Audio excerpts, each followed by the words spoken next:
Assalamualaikum warahmatullahi wabarakatuh.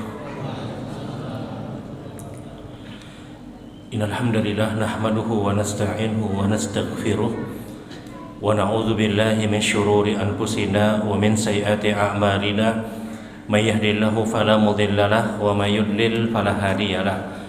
Asyhadu an la ilaha illallah wahdahu la syarika lahu wa asyhadu anna Muhammadan abduhu wa rasuluh. Allahumma sholli ala Muhammad wa ala ali Muhammad kama shallaita ala Ibrahim wa ala ali Ibrahim innaka Hamidum Majid. Allahumma barik ala Muhammad wa ala ali Muhammad kama barakta ala Ibrahim wa ala ali Ibrahim innaka Hamidum Majid. Ikhwanu fiddin, ibu-ibu, bapak, saudara-saudara jamaah salat maghrib dan salat isya insyaallah Masjid Istiqomah rahimakumullah. Sama-sama tentunya kita bersyukur kepada Allah Subhanahu wa taala di kesempatan malam hari ini kita bersama dimudahkan oleh Allah hadir di salah satu majelis dari majelis-majelis ilmu di salah satu tempat terbaik di muka bumi, rumah dari rumah-rumah Allah Subhanahu wa taala, dan tentunya hal yang demikian wajib untuk kita syukuri bersama. Tidak semua hamba Allah dipilih oleh Allah sebagaimana yang hari ini kita dapatkan. Tidak semua muslim ditetapkan dan ditakdirkan oleh Allah sebagaimana yang malam hari ini kita ditetapkan oleh Allah Subhanahu wa taala dengan kesibukan-kesibukan, kebaikan-kebaikan yang diperintahkan, karena salah satu ciri khas seorang muslim dicintai oleh Allah, hamba Allah dicintai oleh Allah ketika dia disibukkan dengan kebaikan-kebaikan yang diperintahkan. Artinya salah satu tolak ukur seorang hamba Allah, dia dicintai oleh Allah, apakah orang tersebut disibukkan dengan ketaatan atau tidak. Dan tentunya masing-masing kita secara zahir bisa menilai diri kita, apakah kita tersibukkan dengan kebaikan-kebaikan yang diperintahkan atau tidak. Ikhwanu fiddin rahimakumullah, malam hari ini kita mungkin mengambil waktu kurang lebih 15 atau 20 menit ke depan, dan sisanya mungkin kita berdialog dari apa yang disampaikan. Dan kalau seandainya tidak ada pertanyaan, ulun akan lanjutkan pada bahasan yang berikutnya. Bapak Ibu yang dirahmati Allah, kita tahu kita sudah berada di pertengahan Sya'ban, dan Sya'ban kita tahu adalah salah satu bulan yang pernah dinyatakan Nabi sallallahu alaihi wasallam bahwasanya syahrun yuqfalun nasu'an. Sya'ban kata Nabi adalah bulan yang banyak dilalaikan oleh kaum muslimin, bulan yang banyak dilupakan oleh kaum muslimin. Wa huwa baina Rajabi wa Ramadan. Sebab utamanya kata Nabi, dia terletak antara Rajab dan Ramadan, sehingga terlupakanlah yang namanya Sya'ban. Padahal kata Nabi, Sya'ban adalah turfa'u fihi al-a'mal ila rabbil alamin. Padahal Sya'ban kata Nabi adalah bulan yang setiap harinya amal ibadah kita itu langsung diperlihatkan kepada Allah. Hari-hari Sya'ban itu hari-hari yang amal ibadah kita langsung diperlihatkan kepada Allah Subhanahu wa taala. Langsung dinilai oleh Allah, langsung direspon oleh Allah. Kalau hari-hari secara umum, kalau bulan-bulan secara umum, maka hanya 2 hari yang langsung segera cepat direspon oleh Allah, yaitu hari Senin dan Kamis. Tu'radul a'mal fi kulli itsnaini wal khamis. Diangkat dan diperlihatkan langsung amal ibadah seorang hamba ketika dia berada pada hari Senin dan hari Kamis. Dan itu umum di bulan manapun kecuali Ramadan yang penuh berkah. Tapi khusus Sya'ban tidak hanya terjadi pada Senin dan Kamis, dia terjadi pada semua hari-hari Sya'ban. Dan inilah keutamaan Sya'ban yang banyak terlewatkan oleh sebahagian kaum muslimin. Karena sebab pokoknya kata Nabi, baina Rajabi wa Ramadan. Sebab pokoknya adalah dia terletak antara Rajab dan Ramadan. Kita sibuk dengan Rajab sebelum masuk Sya'ban, karena Rajab adalah salah satu bulan suci dari 4 bulan yang disebutkan oleh Rasul. Di saat kita punya konsen yang baik pada bulan Rajab, masuklah kita di awal-awal Sya'ban. Mayoritas kaum muslimin sudah mulai terlelahkan dengan Rajab yang dia maksimal beribadah. Lewatlah hari-hari Sya'ban dan lewat sebagaimana hari-hari yang sangat biasa. Tidak ada amalan yang standar, tidak ada amalan yang istimewa. Di saat kita mungkin sudah berada pada pertengahan Sya'ban sampai akhir dari Sya'ban, maka fokus kita ada pada yang namanya Ramadan. Sehingga jadilah Sya'ban itu bulan yang terlewatkan, kata Nabi. Bagus memang persiapan Ramadan, jelas ini sesuatu yang sangat baik. Karena mustahil kita mendapatkan kesempurnaan ibadah pada bulan Ramadan kecuali kita punya persiapan yang maksimal. Tapi persiapan maksimalnya kita yang itu mungkin terjadi pada bulan Sya'ban, jangan sampai melalaikan hari-hari Sya'ban. Ini hari-hari yang amal ibadah kita itu langsung cepat sekali direspon oleh Allah. Karena tu'radul a'mal, amal ibadah kita itu langsung cepat direspon oleh Allah. Sedekah yang kita keluarkan di bulan Sya'ban itu cepat sekali direspon oleh Allah Subhanahu wa ta'ala. Benar, Ramadan dia bulan yang penuh berkah dan tidak ada yang mengalahkan Ramadan. Tapi hari-hari Sya'ban ini pun hari-hari yang sangat cepat sekali direspon oleh Allah. Kita punya kebaikan apa di bulan Sya'ban? Kebaikan apapun yang kita bangun di bulan Sya'ban, respon Allah itu sangat cepat. Karena tu'radul a'mal, diangkat amal ibadah di bulan Sya'ban ini, kata Nabi, ila rabbil alamin, kepada Allah Subhanahu wa ta'ala. Nah, ini yang mohon maaf dikhawatirkan oleh Nabi yang terjadi pada umatnya. Pelalaian hari-hari Sya'ban. Pelalaian hari-hari Sya'ban, dia menganggap ini hari yang biasa. Padahal baca Qur'annya kita di bulan Sya'ban itu cepat sekali langsung direspon oleh Allah. Kita hadir pada majelis ilmu, ini pun begitu cepat langsung direspon oleh Allah kebaikan yang kita kerjakan. Entah kebaikan yang dibalas oleh Allah mungkin berupa nikmat-nikmat yang kita dapatkan, yang kita tidak tahu nikmat yang kita dapatkan boleh jadi hasil dari ibadah yang pernah kita bangun. Entah mungkin Allah Subhanahu wa ta'ala mengeluarkan permasalahan yang kita dapatkan, diberikan jalan keluar, yang itu mungkin boleh jadi amalan-amalan yang kita lakukan pada bulan Sya'ban. Karena sekali lagi ini hari-hari yang amal ibadah kita itu begitu cepat direspon oleh Allah Subhanahu wa ta'ala. Kemudian yang kedua, di saat kita berada pada bulan Sya'ban, kata Nabi, idza intasafu Sya'ban fala tasumu. Kalau kalian sudah berada di pertengahan Sya'ban, kata Nabi, fala tasumu, kalian jangan berpuasa, kata Rasul. Kalian jangan berpuasa. Apa yang dimaksud? Hadis ini sahih, standarnya riwayat Imam Muslim. Apa yang dimaksud? Yang dimaksud adalah kalau kita ingin niat puasa Sya'ban, kalau perhitungan hari Sya'ban yang kita berpuasa tidak sampai dari 16 hari, maka jangan berpuasa, kata Rasul. Jangan puasa niat Sya'ban.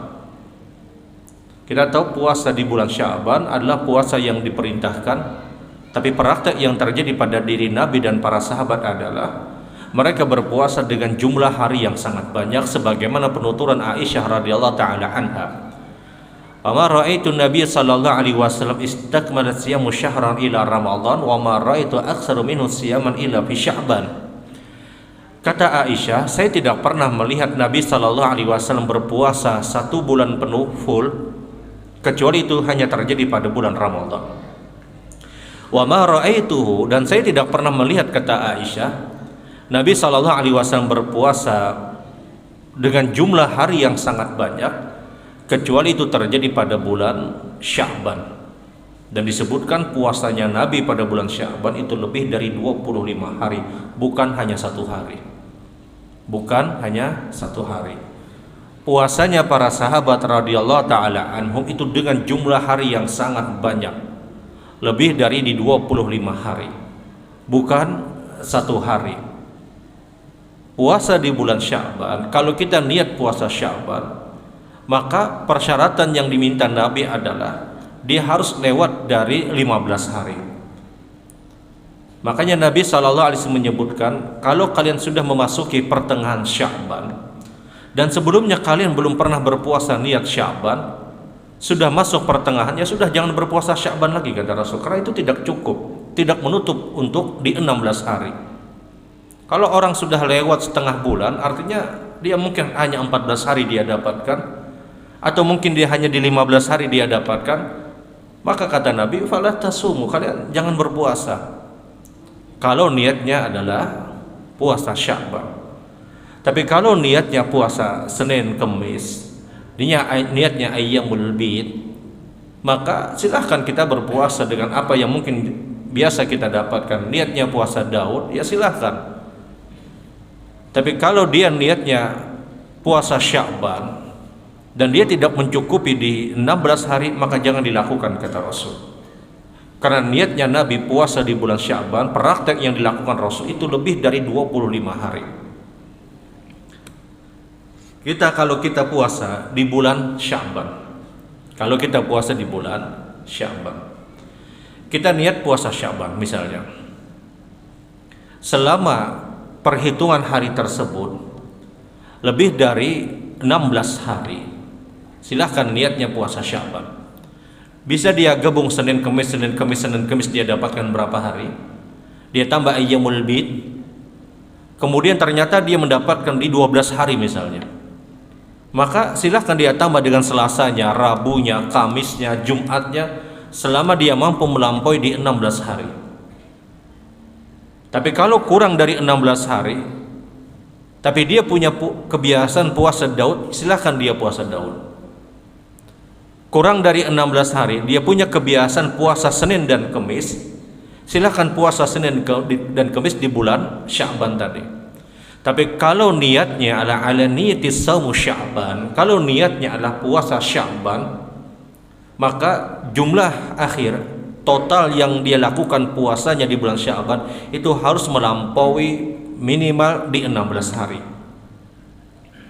Sekarang misalnya ada orang biasa puasa Senin Kemis, dia mendapatkan taruhlah misalnya di 6 hari, Senin Kemis, di 3 pekan misalnya, dia dapatkan di 6 hari. Dia tambah lagi misalnya ayyamul bid, kemudian setelah ayyamul bid dia dapatkan lagi Senin Kemis. Kalau perhitungannya Senin Kemis tersebut sampai pada 16 hari misalnya, atau dia mampu melampaui di 16 hari, dia bisa tambah Selasanya, Rabunya, dan yang lainnya, karena yang dihitung adalah total hasil puasa di bulan Sya'bannya. Tapi kalau perhitungannya tidak sampai di 16 hari, maka puasa dia cukupkan dengan Senin Kemisnya dia, puasanya dia mungkin dia cukupkan dengan Daudnya dia. Kalau orang Daud mungkin dia mampu melampaui 16 hari. Kalau orang biasa Daud dia mampu melampaui di 16 hari. Kalau dia mampu melampaui 16 hari, ya sudah, dia bisa berniat untuk puasa Sya'ban. Niatnya adalah puasa Sya'ban. Sebagaimana sekali lagi Nabi SAW pun berpuasa di bulan Sya'ban, kata Nabi, kata Rasul, kata Aisyah radhiyallahu taala anha, lebih banyak daripada setengah dari bulan Sya'ban. Sehingga para ulama kemudian menyebutkan, kalau kita besoknya masuk Ramadan, maka Sabtu misalnya Ramadan, maka Jumat dia dihukumi makruh untuk berpuasa. Kenapa? Karena untuk membedakan mana Ramadan dan mana Sya'ban. Ada orang yang dia punya kebiasaan puasa Daud. Ternyata perhitungan Daudnya jatuh pada hari Jumat, hari terakhir di bulan Sya'ban. Kamis dia tidak berpuasa, Rabu dia puasa Daud. Maka Jumat yang pada perhitungannya dia adalah puasa Daud, dihukumi makruh untuk berpuasa. Untuk apa? Untuk membedakan mana Ramadan dan mana Sya'ban. Dan itulah yang dikatakan oleh Aisyah, sebagaimana beliau menceritakan, Nabi SAW tidak pernah berpuasa 1 bulan penuh kecuali Ramadan, dan Nabi berpuasa pada bulan Sya'ban dengan jumlah hari yang sangat banyak. Dan ketika itu praktek puasanya Sya'bannya Nabi tidak pernah di 30 Sya'ban atau kalau Sya'ban itu 29 hari, di 29 tidak pernah dilakukan Rasul. Hari terakhir Sya'ban dia harus berhenti walaupun dia punya kebiasaan Daud. Untuk apa? Untuk membedakan mana Sya'ban dan mana Ramadan. Ini berkaitan dengan puasa di bulan Sya'ban. Dan di saat kita beberapa pekan ke depan masuk pada bulan Ramadan, maka bagus bagi seorang muslim untuk mempertebal doa dia agar dia mendapatkan Ramadan yang penuh berkah. Sebagaimana pernyataan banyak para ulama bahwasanya orang-orang terbaik sebelum kita, mereka punya kebiasaan berdoa, menyisipkan dalam doa-doa mereka bahkan 6 bulan sebelum masuk Ramadan. Mereka doa, Allahumma balikna Ramadan, ya Allah sampaikan kami pada bulan Ramadan. Dia doa, ya Allah sampaikan kami pada bulan Ramadan. Kita mungkin kurang lebih di 2 pekan ke depan kita sudah masuk Ramadan. Seorang muslim hendaknya dia masukkan doa agar dia disampaikan pada bulan Ramadan. Kenapa? Karena mohon maaf, paling tidak di saat kita berdoa Allahumma balikna Ramadan, ya Allah sampaikan kami pada bulan Ramadan, qadarallah masya wa mafa'al, terjadi apa yang ditetapkan oleh Allah, orang itu diwafatkan sebelum masuk Ramadan. Paling tidak dia sudah dapat pahala niat untuk berpuasa. Kita doa, ya Allah sampaikan kami bulan Ramadan misalnya. Doa ini yang dia minta kepada Allah, paling tidak ini adalah niatan kuat dia ingin berpuasa pada bulan Ramadan. Kalau kita tidak berdoa dengan model doa yang seperti itu, kita berdoa dengan doa ya seadanya sebagaimana standar doa yang biasa kita minta, tanpa memasukkan ya Allah sampaikan kami pada bulan Ramadan, mohon maaf diwafatkan orang tersebut, dia belum tentu mendapatkan pahala puasa Ramadan. Kenapa? Dia tidak punya niat. Benar atau tidaknya niat seseorang untuk berpuasa itu dilihat dari doanya dia. Kita doa, ya Allah sampaikan kami pada bulan Ramadan. Masalah Allah wafatkan atau tidak Allah wafatkan, ketetapan dan takdir Allah itu telah ditakdirkan oleh Allah Subhanahu wa taala. Paling tidak kalau doa ini kita minta kepada Allah dan mau tidak mau orang itu harus diwafatkan sebelum masuk Ramadan, maka dia sudah mendapatkan pahala sebagaimana pahala orang yang berpuasa. Dia dapat pahala qiyamut tarawih yang sebagaimana dia kerjakan qiyamut tarawih di tahun-tahun sebelumnya. Dia punya niat, pahala niat yang dia dapatkan.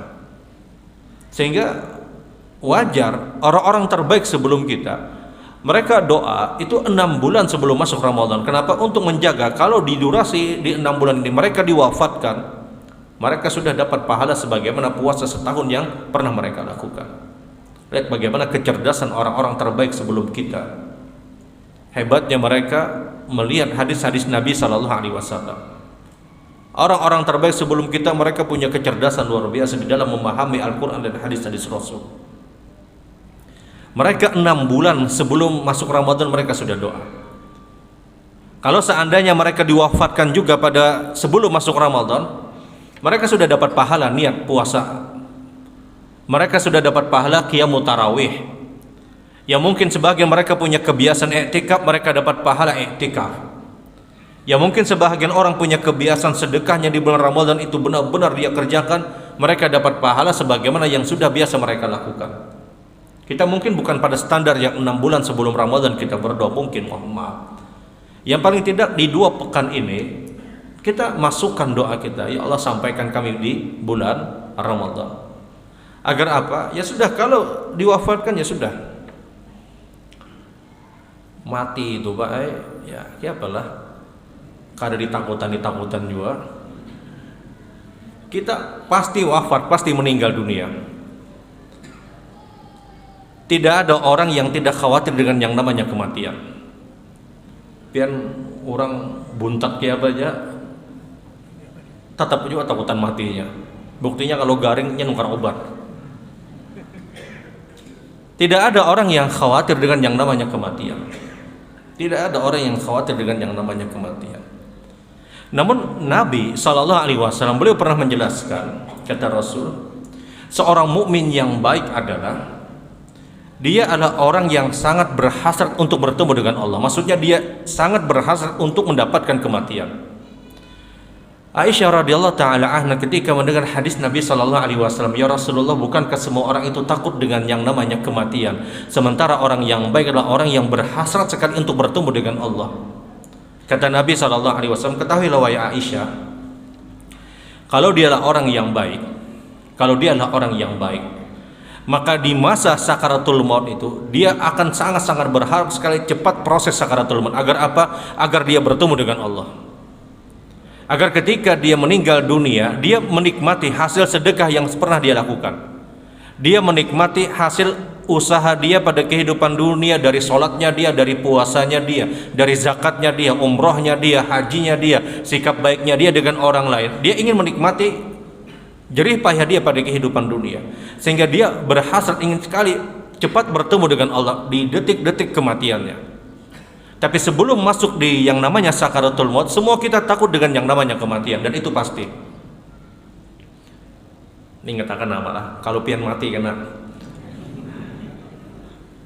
Di detik-detik kematian, orang yang baik dia akan sangat berhasrat cepat sekali bertemu dengan Allah. Kenapa?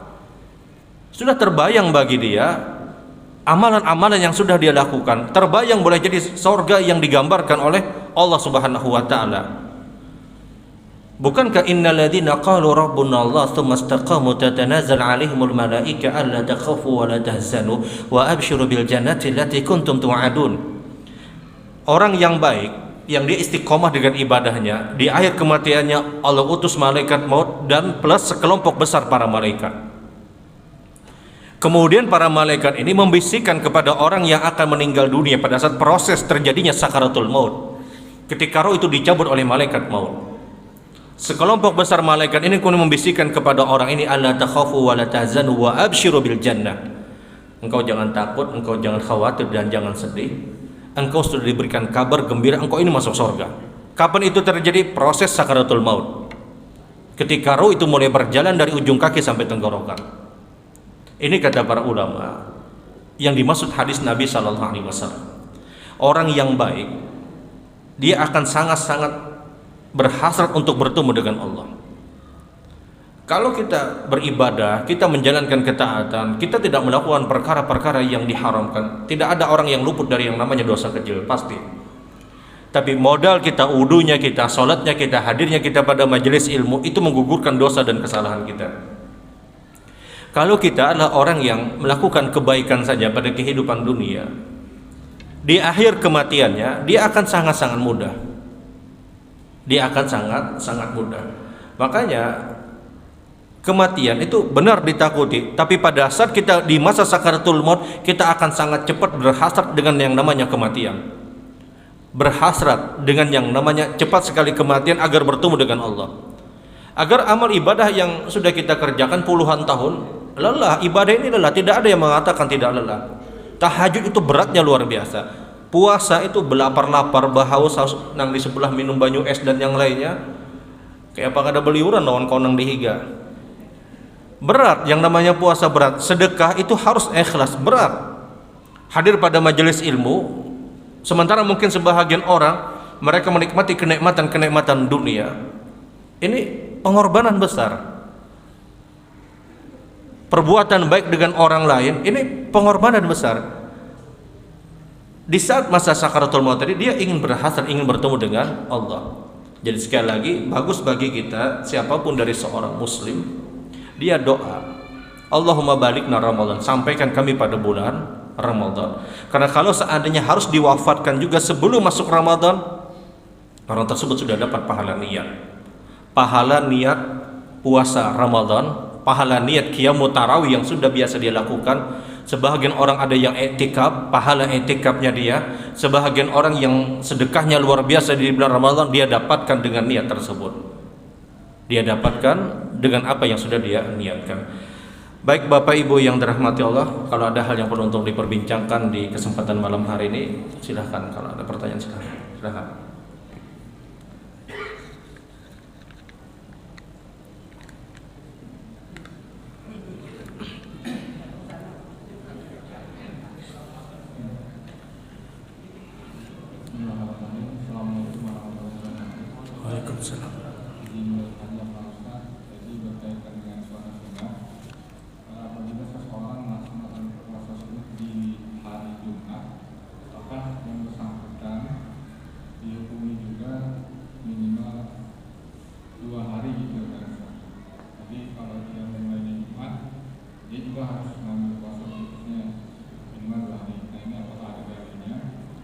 Kenapa puasa? Misalkan puasa sunnah. Puasa sunnah. Makannya hari Jumat. Puasa bang, niatnya puasa. Puasa sunat apa aja itu Di hari Jumat. ya Jumat hari ini. Dan misalkan apakah dia juga diwajibkan besoknya puasa lagi minimal 2 hari? Belum menangkap pertanyaan pian. Ada orang yang mengerjakan puasa sunnah di hari Jumat, kemudian Apakah yang bersangkutan ini juga diwajibkan puasa besoknya? Jadi di hari Jumat itu tidak diperkenankan puasa 1 hari aja, jadi harus 2 hari. Itu yang pertama. Yang kedua berkaitan dengan permasalahan tadi, amal ibadah apa yang terbaik kalau kita tidak berusaha lagi menyelesaikan minimal 16 hari tadi? Nah, kira-kira ini yang ditanyakan. Terima kasih. Assalamualaikum warahmatullahi wabarakatuh. Waalaikumsalam. Jadi seperti ini, yang kita maksud adalah ketika seseorang itu punya niat ingin puasa Sya'ban, kita langsung jawab dua-duanya. Ketika orang tersebut niat puasa di bulan Sya'ban, kalau perhitungan hari yang dia lakukan itu kurang dari 16 hari, maka kata Rasul, fala tasumu, kalian jangan berpuasa Sya'ban.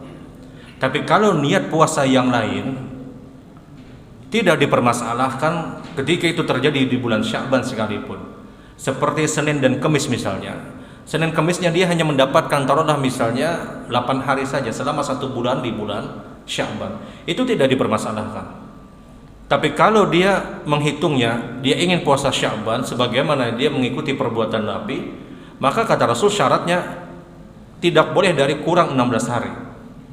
Nah, berkaitan dengan kalau ada orang yang puasa di hari Jumat misalnya, niatnya apa? Kalau dia niatnya puasa di hari Jumat, mohon maaf, niatnya adalah puasa Sya'ban, maka perhitungannya adalah apakah di hari ini kemudian di hari-hari berikutnya dia mampu menuntaskan sampai 16 hari atau tidak.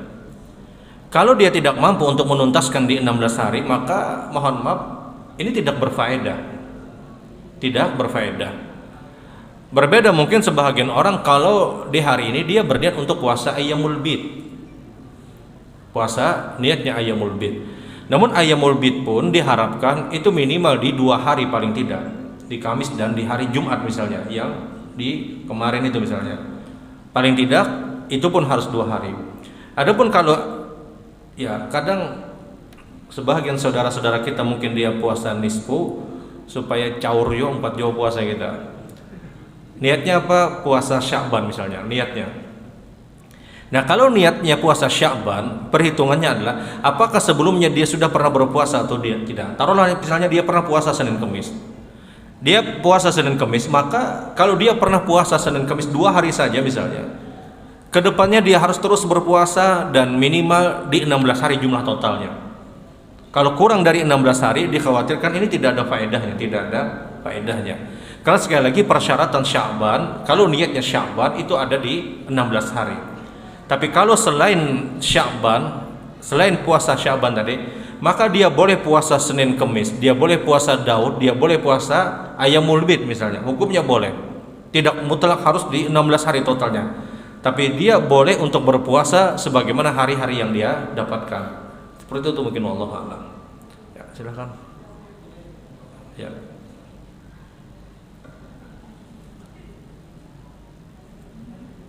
Assalamualaikum warahmatullahi wabarakatuh. Salam. Maaf di luar tim Ustaz. Belum bertanya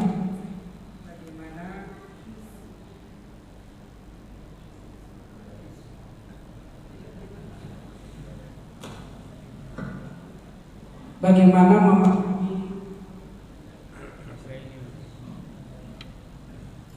memahami tuntunan Nabi SAW. Idza taqimats shalah fala taqum hatta tarawni. Ini prakteknya ini harus bagaimana Ustaz? Demikian. Assalamualaikum warahmatullahi wabarakatuh. Waalaikumsalam. Bilal ibn Rabah, sahabat Nabi SAW, beliau menyebutkan bahwasanya saya tidak pernah iqamah, kata Bilal, kecuali saya melihat Nabi dan Nabi memberikan perintah untuk iqamah. Maka kata Bilal, satu hari ada sebahagian sahabat Nabi SAW yang mereka lebih dulu untuk berdiri menyusun shaf. Sementara Rasul sallallahu alaihi wasallam belum masuk ke tempat sholat. Ketika melihat sebahagian sahabat itu berdiri lebih dulu menyusun shaf, maka muncullah hadis tadi. Jangan kalian berdiri, kata Rasulullah, hatta tarawni, sampai kalian melihat aku untuk masuk ke tempat sholat, kemudian terjadilah iqamah. Dan ini adab bagi seorang makmum, bagi seorang jamaah, bagi jamaah. Kita idealnya tidak berdiri lebih dulu untuk menyusun shaf sampai seorang imam masuk ke tempat sholat. Sampai seorang imam masuk ke tempat sholat, sebagaimana praktek para sahabat. Para sahabat tidak pernah berdiri dulu menyusun shaf, kecuali Nabi masuk baru mereka menyusun shaf. Kemudian Nabi perintahkan untuk iqamah, perintahkan Rasul sallallahu alaihi wasallam untuk iqamah. Jadi sekali lagi pemahamannya adalah hukumnya makruh bagi jamaah, bagi orang yang akan mengerjakan sholat, ketika dia lebih dulu menyusun shaf sementara imam belum maju ke tempat untuk mengerjakan sholat. Nah, berbeda hukumnya kalau ada orang yang masuk ke masjid misalnya, dia tahu mungkin tinggal 1 menit dan dia paham tidak menutup bagi dia untuk tahiyatul masjid, maka berdirilah orang tersebut di belakang misalnya. Kalau seandainya dia berdiri di belakang, ini tidak dipermasalahkan. Tapi yang dipermasalahkan adalah ketika orang tersebut masuk ke tempat shaf kemudian dia berdiri shaf pertama, shaf kedua misalnya. Karena hal yang demikian diantara hikmahnya adalah ini mengganggu konsentrasi jamaah yang sudah hadir. Bayangkan, pian ada di shaf yang kedua, tahu-tahu ada nang hanyar datang, dia lihat tinggal semenit, berdulu sidin ke shaf pertama. Itu kayak apa perasaan nang di shaf yang kedua? Padahal ini mengincar 3 menit sebelumnya. Kan secara tidak langsung ini kezaliman yang terjadi. Datangnya berdudi, hendak berdahulu misalnya. Kalau orang ini datang terakhir, ya sudah dia berdiri saja di belakang dulu. Kalau dia tidak ingin mengerjakan tahiyatul masjid. Tapi kalau dia masuk ke tempat sholat, kemudian dia tahiyatul masjid, tidak dipermasalahkan. Tapi yang dipermasalahkan dia berdiri menyusun shaf. Dia berdiri menyusun shaf. Ini yang dilarang oleh Nabi sallallahu alaihi wasallam. Tapi kalau posisi kita di belakang saja, tidak mengganggu jamaah yang lainnya, silahkan. Karena terkadang orang-orang yang berdiri ini, kita nang lagi sembahyang sunat itu terganggu, hendak belakas-lakas saja sembahyangnya sudah. Secara tidak langsung ini mengganggu konsen orang yang sedang beribadah kepada Allah Subhanahu wa taala. Jadi sekali lagi makruh hukumnya adalah pada saat seorang imam dia belum masuk ke tempat salat sementara jamaah itu sudah mulai berdiri menyusun shaf. Wallahu a'lam. Ada yang lain?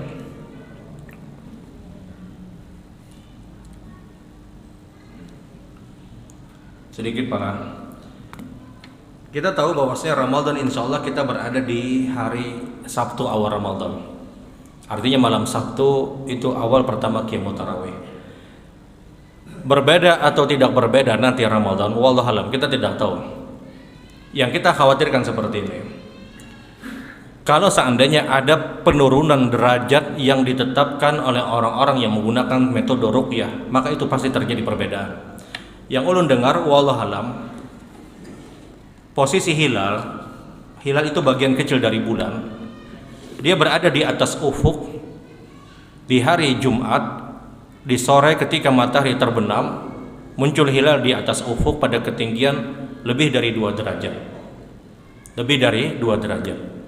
Kalau menggunakan metode sebelumnya, di tahun-tahun sebelumnya, sebelum di 2013 ketika dinaikkan derajat hilal, kalau menggunakan metode ruqyah di tahun-tahun sebelumnya, 2 derajat lebih itu idealnya terlihat. Yang membuat tidak terlihat kalau tinggi hilal itu kurang dari 2 derajat. Ini yang menjadikan terjadi perbedaan. Mohon maaf, kalau dirubah metode orang-orang yang menggunakan metode ruqyah, mereka menaikkan level harus di 3 derajat, maka ini terjadi perbedaan. Ini terjadi perbedaan. Mudah-mudahan tidak terjadi perbedaan, mudah-mudahan. Kalau itu terjadi perbedaan tidak masalah. Semua orang sudah memahami. Tapi yang dipermasalahkan adalah standarnya di tahun-tahun sebelumnya, 10 tahun belakangan ini adalah di 2 derajat. Kalau dinaikkan sampai 3 derajat, ini tidak terlihat. Ini kan ini ketujuh orang merubah-rubah logo halal aja diubahnya. Ini yang kita khawatirkan. Coba jangan dirubah-rubah lah, artinya ya sudah 2 derajat 2 derajat. Yang dikhawatirkan kalau dia naikkan di 3 derajat, Ini orang luar biasa, ingin merubah, dia naikkan 3 derajat. Pasti terjadi perbedaan. Karena posisi hilal dia di ketinggian lebih dari 2 derajat, tidak sampai di 3 derajat. 10 tahun yang lalu itu tetap di 2 derajat, tidak dipermasalahkan. Dan yang direkam kan? Mati dulu. Yang ulun khawatirkan, ulun mendengar isu ini akan naikkan di 3